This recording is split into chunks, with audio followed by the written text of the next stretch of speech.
Сәлем баршаларыңызға, қалдарыңыз қалайсыздар? Мен мына тамақты кеше тиктоктан қарап, аппетитім ашылып, енді жасауға кірісіп жатырмын.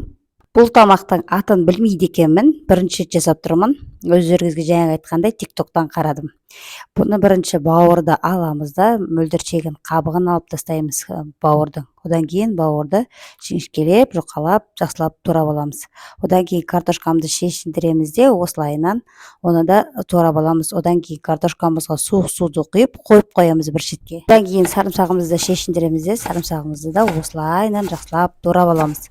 Одан кейін қызып тұрған табаға майды құйып, оған бауырымызды жақсылап тұрып қорамыз. Оған тұз, бұрышын себеміз. Қызып тұрған майға картошкамызды салып, жақсылап тұрып қуырып аламыз. Картошка қуырған майымызға сарымсағымызды да салып, жақсылап оны да қызартып қуырып алатын боламыз. Тамақ енді өте дәмді шығады екен. Бір жасағаннан өзіңізді күшті дәмі қалады екен.